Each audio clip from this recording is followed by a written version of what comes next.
De retour dans ce studio pour entamer cette émission et nous l'ouvrons avec la toute première rubrique. Il s'agit de Afrique Foot.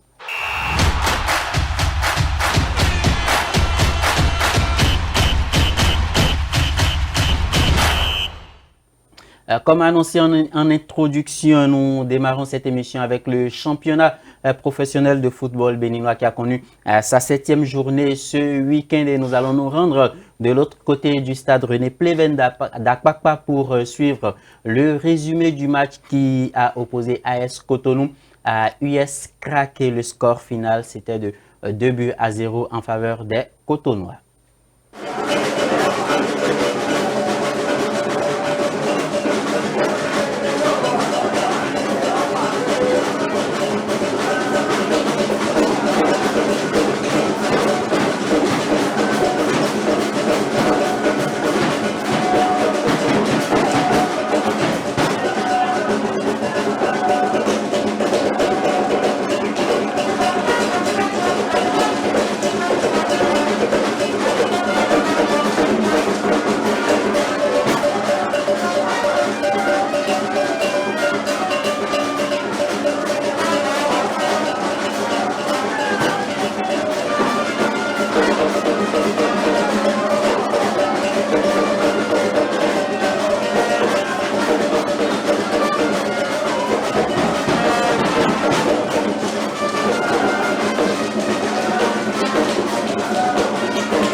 C'était un match très passionnant, hein, une bataille sur le terrain comme dans les tribunes. Alors, je le disais tout à l'heure, hein, plusieurs matchs ont été joués. L'Autopopo qui a été tenu en échec hein, par Espoir de Savalou à domicile.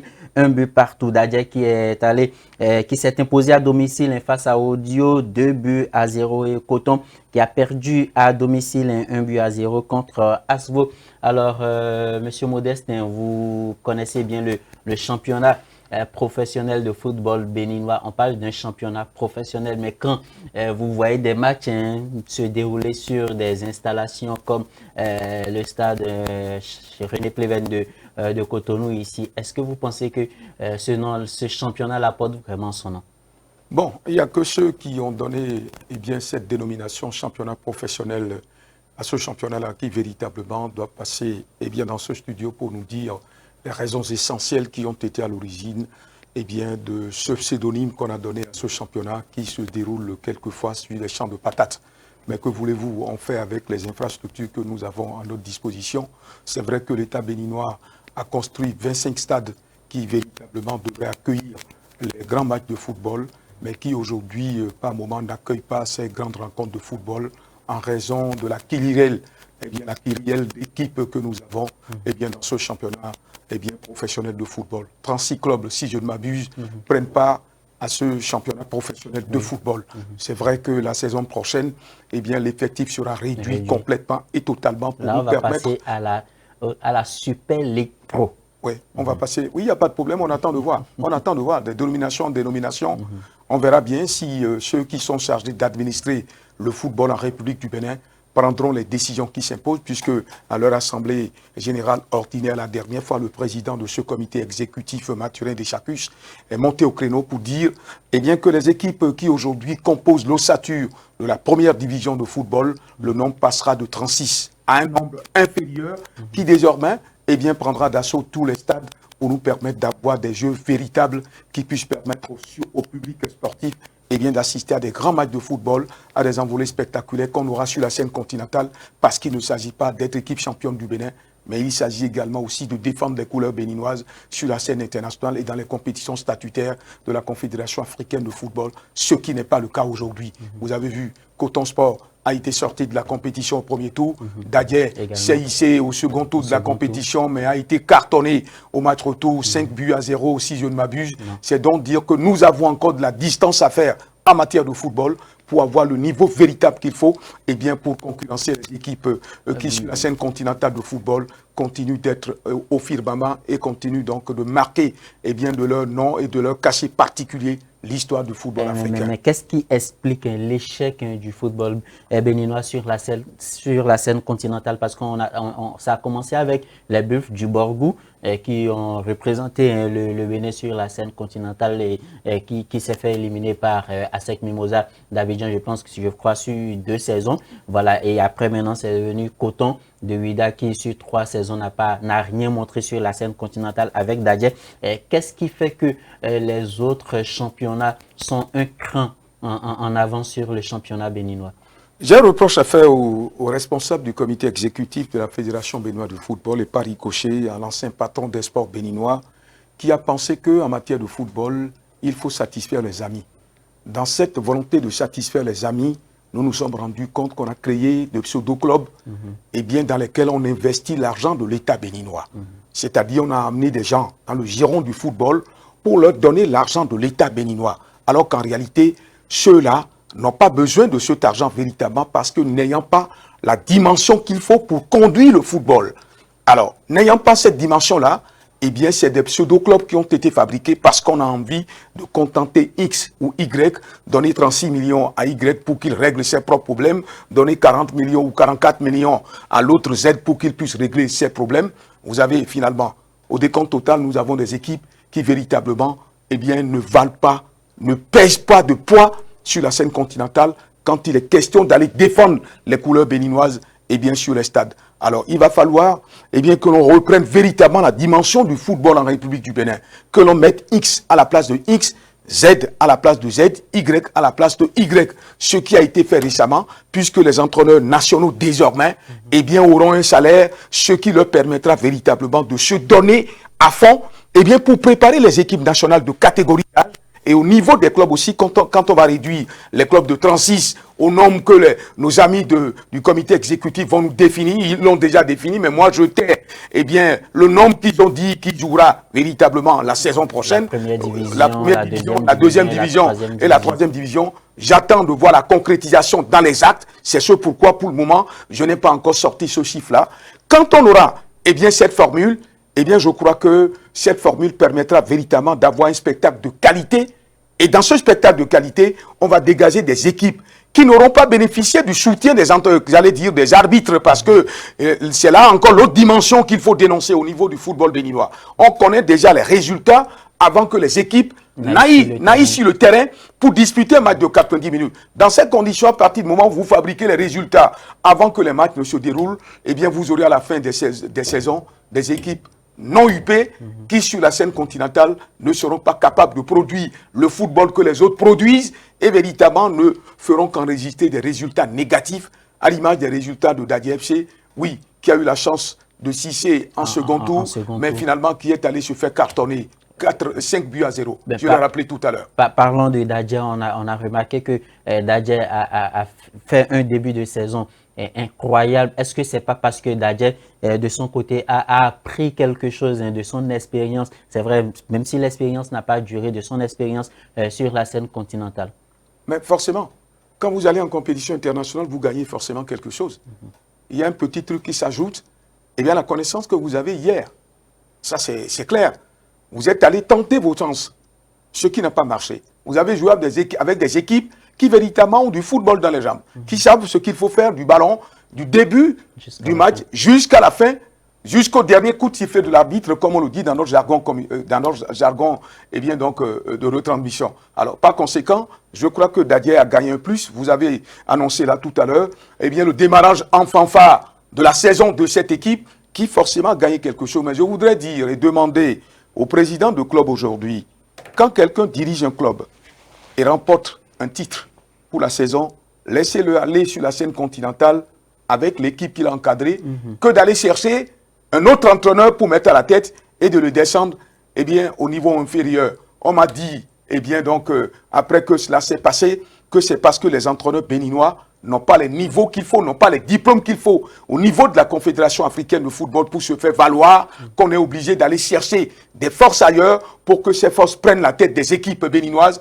et que eux, ils soient au second rang. Donc, il va falloir qu'au niveau du comité exécutif de la Fédération béninoise de football et la Ligue professionnelle de football, que l'on forme aussi les entraîneurs béninois, qu'ils aient les diplômes qu'il faut, qu'ils aient les qualificatifs qu'il faut pour encadrer les clubs béninois, quitte à conserver leur poste, eh bien, quand ils vont finir d'abattre un travail véritable pour permettre à une équipe de gagner le titre de champion ou d'être, eh bien, vice-championne, que donc de permettre à une équipe d'être vice-championne et d'aller s'asseoir véritablement en deuxième position, que l'on amène une force étrangère pour encadrer l'équipe que j'ai eu le courage d'encadrer jusqu'à ce que cette équipe-là n'occupe la deuxième place au niveau du championnat national. Alors, il n'y a pas qu'au niveau des entraîneurs que le problème se pose, même avec les joueurs, puisque si nous voulons rester constants toute une saison, faut évoluer avec des joueurs qui se connaissent. Mais on a remarqué aussi que dans les clubs, ce sont des contrats de 6 mois, de 8 mois, ne serait-ce que le temps du championnat qui sont signés avec les joueurs. Du coup, quand le championnat finit, les joueurs sont livrés à eux-mêmes, ils sont abandonnés, on les retrouve dans les tournois de quartier, dans les tournois de vacances, histoire de se faire un peu d'argent pour gérer ces 3 mois de vacances-là. Et c'est quand le championnat reprend qu'on les regroupe pour leur signer un autre contrat de 6 mois. Quand c'est comme ça, je pense, et ce qui n'est pas le cas ailleurs, je connais bien l'exemple de Asec Mimosa Romaric à Moussou, il a signé là-bas récemment. Je pense que c'est un contrat de 2 ans ou de 3 ans même qu'il a signé. Et pourquoi ne pas signer ce genre de contrat-là? Rester dans une logique, dans une constance donnée avec ces joueurs-là, histoire de les permettre de jouer ensemble. Et comme ça, on pourra espérer performer sur la scène continentale. Mais quand c'est des joueurs qui évoluent en dents de scie, je pense que ça sera un peu compliqué. Oui, vous l'avez dit, hein, vous avez mis le doigt dans la plaie véritable. Et non, ce n'est pas pour creuser eh bien, la plaie de nouveau. Vous avez mis le doigt dans la plaie du football béninois. Il y a des présidents de clubs qui ont le ventre au genou, excusez l'expression. Parce que quand les subventions tombent, il faut d'abord que eh bien, l'on supporte les maîtresses qu'on a, l'on supporte les petites filles qu'on a à travers les vents de Cotonou, les vents de Ouida, de Parakou, de Nati Tengu, avant de pouvoir penser véritablement à l'équipe eh bien, pour laquelle les fonds ont été décaissés. Dans ces conditions, que voulez-vous? Il n'y a que des contrats, eh bien, des petits contrats de 6 mois qui seront signés. Parce que l'argent destiné à supporter l'équipe, l'argent a servi à autre chose. Dans ces conditions, cela ne peut que se passer de la façon dont vous parlez là. Mais là, il va falloir que l'État mette désormais des garde-fous. Ceux qui mettent la main à la caisse de l'État béninois pour sortir les fonds mis à disposition donc des présidents de clubs ou des clubs, eh bien que l'on mette des garde-fous pour permettre véritablement que ceux qui signent les contrats, que cela soit des contrats eh bien, qui s'inscrivent sur la distance et dans une durée, que eh bien, l'on passe le clair de son temps signer des contrats de 6 mois parce qu'il y a le salaire qu'il faut payer aux joueurs et quand la saison est finie, on le jette et puis bon, lui-même, il sera obligé d'aller s'asseoir dans les kiosques pour se livrer à la consommation de l'alcool indigène. Vous savez de quoi je parle. Il va falloir que l'on mette véritablement des garde-fous, qu'au niveau du comité exécutif, eh bien, que l'on prenne les décisions qui s'imposent. Personne, à partir d'un moment, ne doit plus signer un contrat de 6 mois avec un joueur. C'est un contrat d'1 année ou de 2 ans. Là, ça permet véritablement au comité exécutif et pourquoi pas au gouvernement béninois qui par le truchement du ministère des Sports sur les fonds, eh bien de surveiller cette question-là pour qu'à la fin de la saison, qu'on n'ait pas des joueurs qui soient obligés d'aller porter du sable sur la tête ou qui soient obligés de prendre part. Qui trouvent même du boulot. Et c'est là où le bas blesse. Ce sont même les autorités sportives qui négocient des jobs au port autonome de Cotonou pour des joueurs de notre championnat pendant les vacances. Ah, pour qu'ils deviennent des dockers ou voilà, pour qu'ils puissent se faire de l'argent parce que c'est des joueurs, c'est des étrangers qui sont venus. Parce que eux, au niveau de leur club, ils ont déjà pris l'argent destiné à ce club pour faire autre chose. Non, il va falloir que les gens se prennent beaucoup plus au sérieux en République du Bénin. Si nous voulons que les équipes béninoises sur la scène continentale permettent au drapeau béninois de flotter haut, que les gens se prennent au sérieux et qu'on mette les garde-fous. Qu'on mette les garde-fous véritables. Qu'il n'y ait plus de signature de contrat d'1 an, de 6 mois.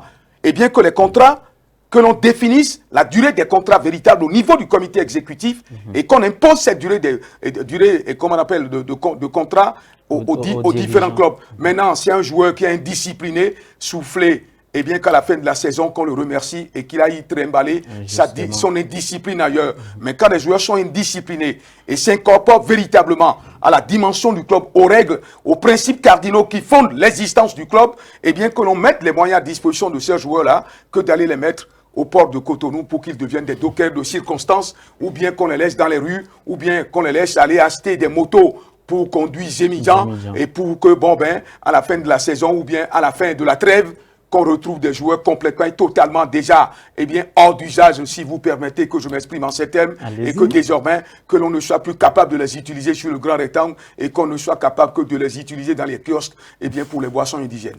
Merci beaucoup. Alors, nous allons, avec la complicité de la réalisation, voir quelques résultats des matchs qui ont été joués ce week-end. Je l'annonçais, l'Autopopo qui a fait match nul à domicile contre Espoir FC de Savalou, 1 but partout. Damissa qui a cartonné à domicile face à Banigansé, 4-1. Les Panthères de Djougou se sont inclinés à domicile face à Abeille FC, 1-0. Et BOA de Sinandé, voilà, qui a cartonné également face à Real Sport de Parakou, 4-1. Et je parlais tout à l'heure de Dadje FC qui s'est imposé à domicile face à Audio, 2-0. Ça, c'est ce qui est de la poule A. Dans la poule B, Ayema FC à domicile a fait carton plein, 3-0 face à la JA de Ketou et AS Cotonou. On a vu le résumé des 2 buts qui ont été inscrits par les Cotonouais. S'est imposé à domicile, 2-0 face à US Kraké. Et la JS Ouida a battu l'AS Police, 1-0. Alors, après tous ces résultats, le classement au terme de cette 7e journée se présente comme suit. Vous allez voir ce classement-là s'afficher sur votre écran, sur vos différents postes téléviseurs. Voilà, Dadje prend la tête de la poule A avec 16 points après cette journée, suivi de Dynamo d'Abomey, 13 points, deuxième derrière Dadje. Espoir de Savalou pointe à la 3e place avec 13 points. US Cavalier, 4e avec 12 points. Et Real Sport de Parakou qui ferme la marche avec 2 points seulement après cette journée. Dans la poule B, nous avons Ayema qui prend la première place, 13 points, suivi de l'AS Sobemap qui vient à la 2e position, 13 points, et également les Dragons de l'OM qui sont 4e avec 13 points. Et dans la poule B, c'est Aspac, le club de l'association sportive du port autonome de Cotonou, qui ferme la marche avec 4 points seulement après cette journée. Autre nouveauté dans ce championnat, Monsieur Modestin, c'est l'utilisation de la VAR. On a envoyé des arbitres se faire former. Eh bien, de l'autre côté du stade de Ouida, lors du match qui opposait Coton à Souveau, la VAR a été utilisée pour la première fois. Je ne sais pas dans quel contexte ça a été utilisé, mais la question que je m'en vais vous poser, quand vous voyez l'état de nos différents stades, quand on se dit tous les clubs qui évoluent dans ce championnat professionnel n'ont pas de stade digne du nom pour jouer leur match, est-ce que l'objectif ou le souci premier des dirigeants du football béninois est d'utiliser la VAR? Quand on sait que dans des championnats plus huppés que le nôtre, il n'y a pas encore question d'utilisation de la VAR. Non, on ne va pas leur jeter la pierre. Ils ont peut-être eh bien, eu envie d'innover véritablement, c'est-à-dire apporter l'innovation pour que l'on dise que le championnat eh bien, béninois de première division bénéficie aussi de cette histoire sur la scène continentale et dans le monde que nous appelons eh bien, communément la VAR. Je crois que c'est une belle initiative qu'il faut encourager, mais il aurait fallu aussi que l'on mette à la disposition des équipes qui évoluent dans le championnat national des stades dignes de ce nom pour que ces équipes puissent s'acclimater véritablement afin que la VAR soit d'une utilité véritablement remarquable dans ce championnat de première division de football. C'est une belle innovation qu'il faut féliciter et saluer les initiateurs, mais il faut apporter un plus aussi au niveau des infrastructures qui puissent permettre à ce que eh bien, des matchs de qualité se disputent. Mais aujourd'hui, nous avons des arbitres béninois qui ont du mal à se déplacer afin d'aller officier sur des rencontres. Il y a des arbitres qui se déplacent le jour J parce qu'ils n'ont pas les moyens de séjourner, d'aller dormir dans un hôtel histoire de bien se reposer. Donc, ils sont obligés de voyager le jour J. Mais quand on a ce genre de problème-là, d'où ma question encore, je ne suis pas contre l'initiative, mais quand on a ce genre de petits problèmes où on n'arrive pas à mettre les arbitres qui sont censés savoir maîtriser ces installations-là, parlant de la VAR, quand on n'arrive pas à mettre ces arbitres-là dans de meilleures conditions de travail, est-ce que on est obligé d'arriver à l'utilisation de la VAR? Vous avez entièrement et totalement raison sur ce plateau. Ça, je vous tire un grand coup de chapeau pour avoir soulevé cette dimension-là. Le fait de voir des arbitres quitter Cotonou pour se rendre à Lokossa le jour du match ou quitter Cotonou pour se rendre à Vrancou le jour du match, c'est un mal congénital. Et je ne sais pas pourquoi jusqu'aujourd'hui, là, les gens au niveau du comité exécutif n'ont pas corrigé cette dimension-là. C'est une dimension qui ne date pas d'aujourd'hui. On nous a toujours dit c'est en cours, c'est en cours. Non, ça a toujours été ça. Quand l'argent destiné au football est orienté pour autre chose, il n'y a que ça qui puisse se passer. Je ne sais pas si le président du comité exécutif, je veux dire le président Mathurin Dessacu, s'est informé de cette dimension-là. Parce que j'essaie une fois, j'étais avec lui quand il a frappé du poing sur la table, quand il a appris cette façon de faire. Il va falloir qu'au niveau de la commission centrale des arbitres, que l'on prenne les dispositions qui s'imposent. Qu'au niveau du comité exécutif, qu'on met les moyens subséquents à la disposition de la commission centrale des arbitres et que les arbitres se déplacent dans les meilleures des conditions pour donner le meilleur d'eux-mêmes quand l'heure sonnera pour aller sur le grand rectangle pour officier un match. Alors, vous vous époumonez d'abord, avant de vous rendre peut-être à Abomey, de Cotonou à Abomey, le même jour où vous devez officier un match de football et il faut courir pendant 90 minutes. Les gens veulent quel rendement de vous? Il y aura qu'un rendement approximatif. Donc, par conséquent, il va falloir que l'on dépense pour des choses qui méritent véritablement qu'on y dépense et qu'on réserve de l'argent pour véritablement asseoir autre dimension. Vous avez toujours parlé de cette histoire de VAR. Les arbitres ne se déplacent pas à temps, mais on a trouvé les moyens d'amener la VAR. Il va falloir aussi trouver les moyens pour permettre aux arbitres de se déplacer dans les meilleures des conditions et la VAR sera d'une utilité remarquable. Voilà. On a beaucoup à dire sur le championnat professionnel de football béninois. J'espère que ça ne sera pas le dernier rendez-vous. Oui, forcément. Alors, je vais répondre à toutes vos invitations, c'est sans ambiguïté aucune. D'avance, merci. Nous allons finir avec le championnat béninois, mais nous allons rester toujours au Bénin. Cette fois-ci, nous allons parler des journées FIFA, puisque les différents joueurs, c'est la trêve internationale, les différents joueurs sont en train de rallier, bon, ceux qui sont sélectionnés sont en train de rallier les différentes équipes nationales et nous allons parler du cas du Bénin. Guerno qui a livré la liste des 25 commandos qui vont représenter le Bénin lors des 2 dernières journées et un CAF. Il s'agit du match qui opposera le Bénin au Nigeria. Ça sera de l'autre côté du stade Félix Houphouët-Boigny et quelques jours après, les Guépards du Bénin iront de l'autre côté de la Libye. Je ne sais pas si c'est à Tripoli le match va se jouer ou pas pour jouer la 6e journée. Le classement est serré dans cette poule-là. Monsieur Médard, on a le Nigeria qui est en tête avec 7 points, suivi du Bénin qui a 6 points, le Rwanda qui pointe 3e avec 5 points et la Libye qui, elle, a 1 point, mais peut toutefois aussi se qualifier si elle arrivait à remporter ces 2 matchs-là. Alors, le Bénin, ça fait 2 CAN d'affilée que le Bénin n'a pas joué. Et là, nous sommes en train, si les choses ne s'arrangent pas, en train de perdre une 3e qualification à la CAN Maroc 2025. Je ne serai pas un oiseau de mauvais augure sur ce plateau-là, puisque, eh bien, donc, si le Bénin ne participait pas à cette phase finale de Coupe d'Afrique des Nations de football dans le royaume chérifien, les gens diront que c'est Modeste Aniwanou qui a jeté, eh bien, le mauvais sort à cette équipe. Non, ce n'est pas une question de mauvais sort, mais bon, c'est une question de prestation de l'équipe oui. depuis le match, même depuis nos installations de l'autre côté de la Côte d'Ivoire. Moi, je me dis ces victoires glanées sont des victoires de chance parce que quand on regarde, quand on étudie le fond de jeu des Guépards du Bénin, on sent qu'il y a beaucoup de choses qui ne s'arrangent pas.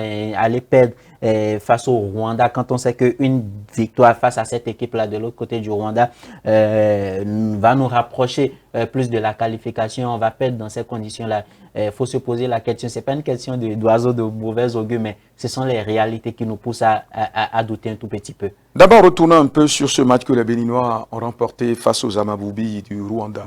Ou bien au stade Félix Houphouët-Boigny d'Abidjan. 3-0. Dans la production du football, les Rwandais ont été meilleurs. Dans le quadrillage du grand rectangle, les Rwandais ont été meilleurs. Dans la possession de la balle, les Rwandais ont été meilleurs dans cette explication. Les Béninois ont eu des opportunités. Ils ont été opportunistes, ce qui leur a permis, autant pour moi, de marquer les 3 buts qu'ils ont marqués au stade Félix Houphouët-Boigny. Donc cette victoire, s'il vous plaît, c'est l'arbre qui cachait la forêt. Parce que battre une équipe par le score de 3-0 et aller se faire battre au match retour par cette même équipe par le score de 2-1, eh bien, il n'y a qu'au Bénin que cela ne peut que se passer. Il n'y a qu'au Bénin que cela ne peut que se passer. Et il n'y a que dans l'équipe nationale du Bénin que l'on peut enregistrer cette prestation-là. Des prestations en dents de scie que personne n'arrive à expliquer.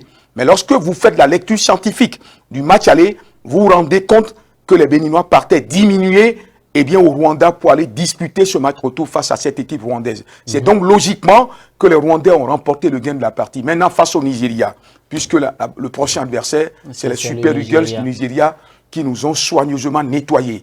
Ils nous ont battus à plate couture, à Ouyo, 3-0 au match aller. Et vous le disiez, c'est la première lourde défaite du Bénin face au Nigeria. Ah oui, première lourde défaite de l'équipe nationale du Bénin dans les compétitions statutaires de la CAF et de la FIFA face au Super Eagles du Nigeria. Alors, ce match retour qui sera disputé au stade Félix Houphouët-Boigny, les Nigérians partent largement avec les faveurs de pronostic. Sur le papier, comme sur le grand rectangle, les Nigérians partent largement avec les faveurs de pronostic. Vous avez écouté l'entraîneur béninois. Eh bien, quand les Béninois ont été battus par le score de 3-0, il a dit que l'équipe nationale du Bénin n'a pas encore les valeurs qu'il faut pour jouer face à cette équipe du Nigeria. Ça dit que lui, il ne compte pas sur une victoire devant cette équipe nigériane. Il ne compte que sur peut-être un score de parité ou une défaite nigériane. Et lorsque dans votre tête cela se passe de cette façon-là, eh bien vous avez déjà laissé les armes sur le banc de touche avant de monter sur le grand rectangle. Face à cette équipe nigériane, la tâche ne sera pas aisée. Eh bien pour les Guépards du Bénin, ça va être du 70% pour cette équipe nigériane et 30% pour les Béninois. C'est vrai que je ne vais pas me hasarder à pronostiquer cette explication pour que, bon, à la fin du match, que les Béninois me jettent la pierre quand je vais circuler à Cotonou. Mais je dis que dans cette explication, il faut savoir raison garder et attendre le dernier coup de sifflet de l'arbitre de la partie pour voir le résultat s'afficher sur le marquoir électronique du stade Félix Houphouët-Boigny d'Abidjan que de verser dans un optimisme exagéré et ne pas avoir les yeux pour pleurer après. Un mot très rapidement, M. Modeste, sur 2 joueurs. Un qui a été convoqué, un qui n'a pas été convoqué. Le convoqué, c'est Jodel Dossou qui a fait couler beaucoup d'encre du fait qu'il n'est pas de club. Et il y a quelques semaines, il a rallié un club français de 4e division, si je ne me trompe pas. Et l'autre, c'est Sebio Soukou, qui est un joueur incontournable dans son club, mais pour des raisons, je ne sais, de querelle ou de mésentente entre l'entraîneur et lui, on nous cache beaucoup de choses. Mais vous, je ne sais pas si vous avez des nouvelles à partager avec nous concernant la situation de Sebio Soukou et surtout de Jodel Dossou qu'on continue d'appeler, quand bien même on sait qu'il n'a pas le niveau qu'il faut actuellement. Vous savez que si j'étais avec le sélectionneur Michel Dussuet, eh bien, Jodel Dossou ne reviendra pas dans cette sélection nationale tant qu'il n'a pas un club et que tant que l'entraîneur ne se serait pas déplacé pour aller se rendre compte de véritablement quel est le niveau de jeu qu'il a aujourd'hui pour le ramener en sélection nationale. Il appartient à Grand Roi d'expliquer aux amoureux du ballon rond, aux journalistes sportifs que nous sommes, les raisons qui justifient ce comportement où un joueur n'a pas de club, mais pourtant, on le ramène en sélection nationale. Vous avez parlé de Sebio Soukou. Il a peut-être des difficultés avec son entraîneur, mais il va falloir que l'entraîneur lève l'équivoque désormais. Qu'il dise, eh bien, à la face du monde, les raisons qui motivent la non-sélection de Sebio Soukou que le public sportif béninois réclame. Sebio Soukou qui évolue véritablement dans son club, mais qui malheureusement n'est pas appelé par le sélectionneur.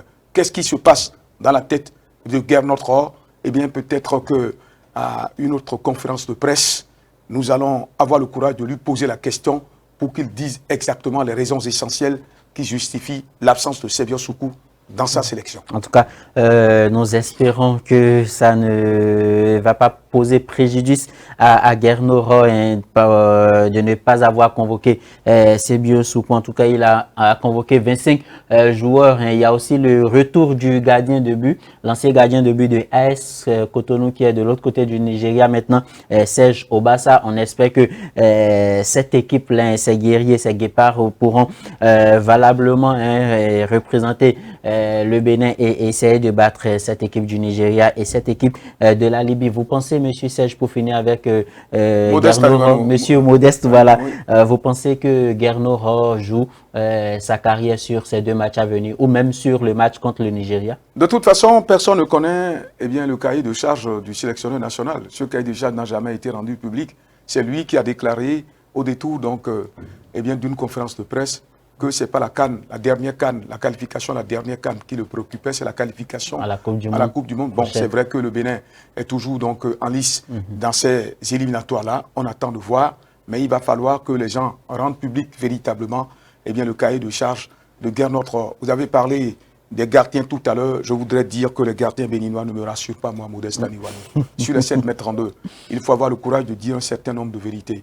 Au temps où nous avons les Omer Beyon, nous avons des Bidé Jonas, nous avons Sodino Angelo et autres dans le bon vieux temps, Ramada Yaouvi, Jean-Marie Zombobo, Adayator Jean-Marie, quand vous êtes assis dans votre fauteuil au niveau du stade René Pleven ou dans les gradins au niveau du stade de l'Amitié de Cotonou, vous savez que vous avez un rempart très important sur les 7,32 m. Mais aujourd'hui, toutes les fois où la balle rentre dans la surface de réparation, vous êtes obligé de pincer votre poitrine ou d'avoir la tête basse pour voir votre gardien de but lever la tête pour le voir aller ramasser la balle au fond des filets. Les 3 gardiens béninois ne me rassurent absolument pas. Dandinou, celui dont vous avez parlé, et l'autre qui aujourd'hui confond torchon et mouchoir et qui est là pour laisser passer les balles qui ne sont pas sur sa trajectoire rentrer au fond des filets. Ces 3 gardiens ne me rassurent nullement. Il faut dire encore que la saison dernière, c'est un Sénégalais qui a été élu meilleur gardien du championnat béninois, quand bien même Serge Obassa était là. Alors, nous sommes de cœur avec les guépards du Bénin.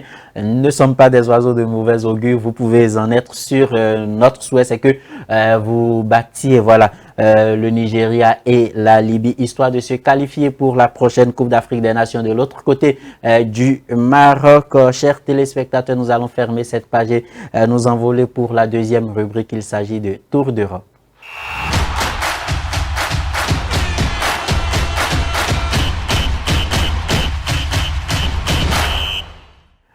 Je le disais tantôt, il s'est joué en milieu de semaine la Ligue des champions européenne et le Real, dont c'est la compétition phare qui est très puissante dans cette compétition qui est la Ligue des champions. Le Real connaît quelques difficultés après être défait en France par la modeste équipe de Lille. C'est au Milanais de venir s'imposer sur la pelouse du Santiago Bernabéu, 3-1.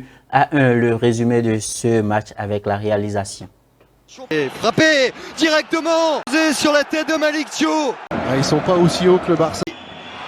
Et c'est parfait, c'est Léao qui pivote, le nez de Morata, qui a Reines, Tijani Léao qui fait la différence. Voilà le Real de Madrid qui a été, je le disais tantôt, battu par Lille et qui vient de se faire battre également par le Milan. Mais au milieu de ces 2 matchs-là, le Real qui a perdu à domicile le Classico face au FC Barcelone dans ses flics sur le score de 4-1. Monsieur Modeste, c'est rare de voir l'équipe galactique de ce Real de Madrid en difficulté. Avec le ballon d'or également, s'il faut le dire, qui a été chippé à Vinicius Junior. Non, je crois qu'il y a dans un match, j'allais dire dans une équipe de football, il y a forcément des hauts et des bas. Le Real est en train de traverser un désert en matière de performance. Je sais que, eh bien, Carlos Ancelotti a les secrets qu'il faut, a les gris-gris qu'il faut pour permettre à cette équipe de remonter très rapidement la pente. Eh bien, ils l'ont prouvé d'ailleurs le week-end passé, eh bien, dans la Liga, en remportant le gain de la partie. C'est vrai que ce Classico ne leur a pas eh bien, donc, réussi. Ils ont été donc cartonnés et par le Barça, 4-0. 4-0, voilà. Il va falloir véritablement que Carlos Ancelotti se remette un tout petit peu eh bien, en cause. Est-ce qu'il est déjà fatigué? Est-ce qu'il a déjà atteint l'apologie, ou j'allais dire l'apogée, autant pour moi, où il a déjà atteint l'apogée eh bien, de sa carrière ou de la gestion du football madrilène? C'est la question que tout le monde se pose. Mais j'ose croire eh bien, que ce Real que nous connaissons trouvera les moyens de remonter la pente. Voilà. Il n'y a pas que Carlo Ancelotti qui soit en difficulté actuellement. Ce week-end, le samedi dernier, Manchester City de Pep Guardiola a enregistré sa 4e défaite d'affilée, ce qui n'est jamais arrivé à Pep Guardiola. Alors, les Citizens, lors de leur match en milieu de semaine en Champions League, se sont inclinés de l'autre côté du Portugal face au Sporting Portugal sur le score de 4-1. Le résumé. Pep Guardiola et City de vitesse en défenseur, équipe d'Orgueres partout. Sporting qui passe devant dans ce début de seconde période. Trincao et le pénalty en faveur de Sporting. Et le 3. Pénalty. Nouveau pénalty pour le Sporting. Gyökeres pour le 4. Et c'est touché par Voilà, le Manchester City de Pep Guardiola qui s'est fait battre, qui s'est fait laminer de l'autre côté du Portugal. C'est très rare de voir Guardiola s'incliner avec de gros scores et surtout il s'agissait là de sa 3e défaite d'affilée.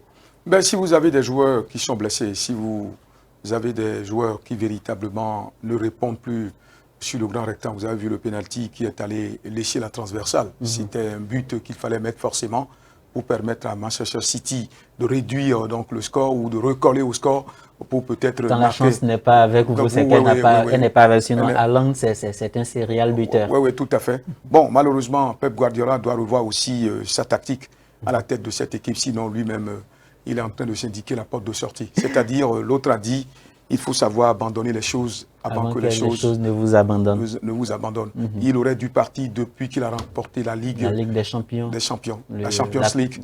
Voilà, avec Manchester City. Avec Manchester City, il aurait dû partir. C'est-à-dire, vous sortez par la grande porte. Je salue Mediaké qui, après la victoire en Coupe du Monde en 1998, a fait ses adieux à l'équipe de France de football. Vous avez vu Didier Deschamps aujourd'hui, il alterne le bon et le moins bon. Lui aussi, il aurait dû partir depuis la victoire en Coupe du Monde de football. Mais il est resté, c'est vrai qu'il est allé en finale pour l'édition suivante. Mais là, il alterne le bon et le moins bon. J'espère que, ça va s'inscrire aussi dans une continuité pour lui. Sinon, lui-même, il a atteint le niveau qu'il faut pour quitter les choses. Alors, nous allons progressivement nous tendons vers la fin de cette émission et nous abordons la 3e et dernière rubrique de votre émission. Il s'agit de Autre sport.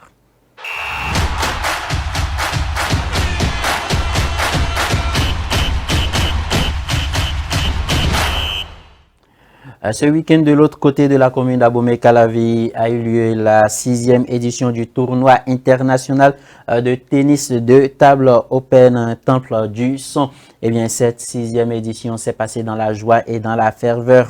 Ziadat, voilà, j'y arrive, à Kadiri, vainqueur chez les dames seniors et vice-championne du Bénin en titre en tennis de table, s'est prononcé, a donné ses impressions suivies de Abdou Amir et de Laure Lima, la présidente du comité d'organisation. La réalisation nous permet de suivre le condensé de ces interventions. Je suis très heureuse, vraiment je suis heureuse, très heureuse même de la bonne tenue de cette 6e édition. Nous avons suivi, assisté à de beaux matchs et cela nous a permis de voir le niveau de nos pongistes, l'évolution du niveau de nos pongistes. Donc la suite, c'est la préparation de la 7e édition. La 7e où nous espérons beaucoup plus d'athlètes, beaucoup plus de pays qui vont participer. Et bon, étant 3e de ma catégorie, ce n'était pas du tout facile. parce que j'avais rencontré des adversaires qui étaient coriaces plus que moi, étant absent de la dernière édition. Et j'ai voulu être parmi les 3 premiers de cette édition. Et je pense que avec beaucoup d'entraînement et plus de courage, je serai le champion de la 7e édition. Bon, mes ambitions, tout ce que je veux pour moi-même, parce que depuis que j'ai commencé, moi-même je sais que je ne suis plus une petite joueuse dans ça. Donc, mais pour mes ambitions, c'est que je veux devenir championne, si possible, du monde dedans. Mais pour devenir ça, c'est du travail. C'est pour ça que je dis, il faut que je quitte au moins le pays. Parce que ici, c'est les mêmes personnes chaque fois que tu rencontres. Et pour toi, tu vas dire que tu es forte. Oh non. Si tu sors, tu vas voir que tu ne fais rien. Et il y a des gens qui sont plus forts que toi. Je tiens juste à dire à la fédération béninoise de tennis de table de m'aider à avoir des sponsors. D'abord, à quitter le pays pour perfectionner mon niveau, à avoir de sponsors. Parce que si tu as de sponsors, tu as quelqu'un qui te guide, tu vas travailler. Et parce que après ce jeu aujourd'hui, maintenant que je vous parle, on quitte ici, chacun va jeter les raquettes. On va dire, oh, ça fait encore un temps. Or, ce n'est pas ça. On doit s'entraîner au jour le jour. Donc, c'est ce qu'il me faut, ça. Donc, c'est ce que je peux demander auprès de la Fédération béninoise de tennis.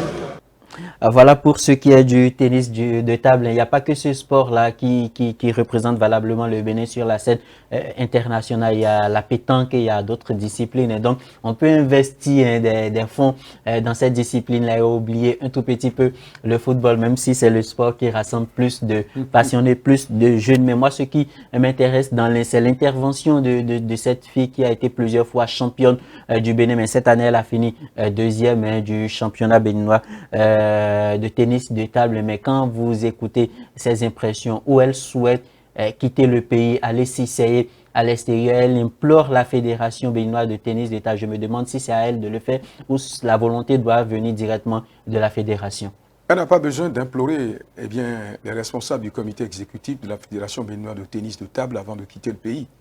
Quand vous êtes performant ou quand vous êtes performante, on doit pouvoir vous trouver des stages à l'étranger pour vous permettre véritablement de vous hisser davantage. C'est difficile de se maintenir en première position quand vous gagnez la médaille d'or. C'est difficile de se maintenir. Et si vous ne sortez pas pour aller véritablement apprendre autre chose que ce que vous avez appris avant d'arriver à ce niveau-là, vous descendez. Et là, c'est le pays qui perd. Parce qu'on a investi suffisamment sur elle avant qu'elle n'arrive à ce niveau-là.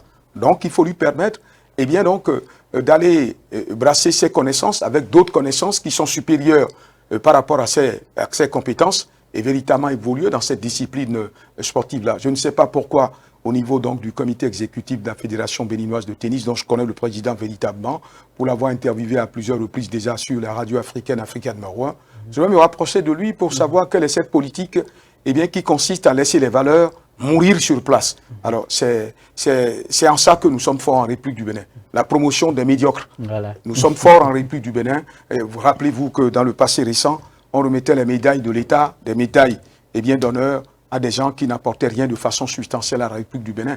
Heureusement que Patrice Satanas, Guillaume Talon et son équipe gouvernementale ont corrigé cette façon de faire. Les gens étaient décorés pour services non rendus, alors que dans la réalité, la loi dit qu'on décore pour services rendus à la nation.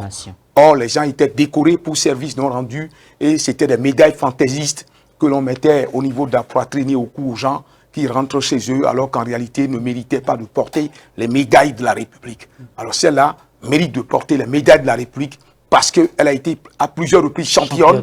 Elle est aujourd'hui vice-championne, donc par conséquent, elle peut porter haut les couleurs nationales et dans ces conditions, il faut lui baliser le chemin pour qu'elle puisse réaliser ses rêves. Et c'est ce que vous disiez tout à l'heure, elle a été plusieurs fois championne, cette année elle est vice-championne parce que elle est restée statu quo. C'est toujours les mêmes choses qu'on lui apprend, mais si en temps on lui permettait d'aller s'essayer à l'extérieur, d'aller apprendre de nouvelles tactiques, je doute que celle-là puisse laisser son rang, sa place de première. Encore qu'il y a une cagnotte aujourd'hui que le gouvernement béninois a mis à la disposition du ministère des Sports pour permettre aux équipes nationales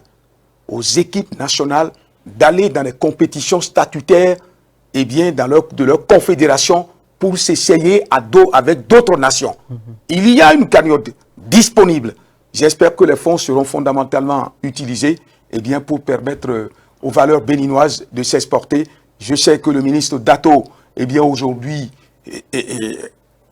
a l'épée de Damoclès entre ses mains et permet véritablement à ce que l'on mette les petits plats dans les grands pour permettre au sport béninois de prendre une nouvelle dimension. Et je lui tire un grand coup de chapeau, n'en déplaise à ceux qui passent dans les coulisses pour lui faire entendre que oui, il y a des gens qui te critiquent, qui ne méritent pas de voyager, machin chouette. Ils n'ont qu'à voyager, mais qu'ils ne soient pas des poisses pour les équipes nationales du Bénin. Alors, chers téléspectateurs, nous sommes à la croisée des chemins. Nous sommes à la fin de votre émission, le numéro de ce jour. N'oubliez pas deux dates. Le jeudi 14 prochain, le match entre le Bénin et le Nigeria. On espère que notre télévision nationale va nous permettre de vivre cette rencontre, histoire d'être de cœur avec nos guépards du Bénin. Et quelques jours après, le lundi 18 prochain, les guépards seront de l'autre côté de la Libye pour défier l'équipe nationale libyenne. Nous sommes à la croisée des chemins, nous sommes à la fin de cette émission. Merci d'être restés nombreux devant vos postes téléviseurs pour nous suivre du début jusqu'à la fin de cette émission. Monsieur Modeste Aniwanou Dossa, merci également à vous de nous avoir honorés de votre présence sur le plateau de Speed Sport. Merci, c'est un plaisir. Je suis prêt pour revenir ici tant que nous allons parler du football et permettre à ceux qui véritablement administrent le football et pourquoi pas les autres disciplines de véritablement administrer ces disciplines-là et permettre à la République d'être une République connue de tout le monde dans la dimension des sports. Voilà. En tout cas, nous ne sommes pas prêts à nous lasser de vous. Vous allez revenir encore une fois. Encore merci de votre présence. Nous disons merci à l'équipe de réalisation de Speed Sport. D'ici là, portez-vous bien.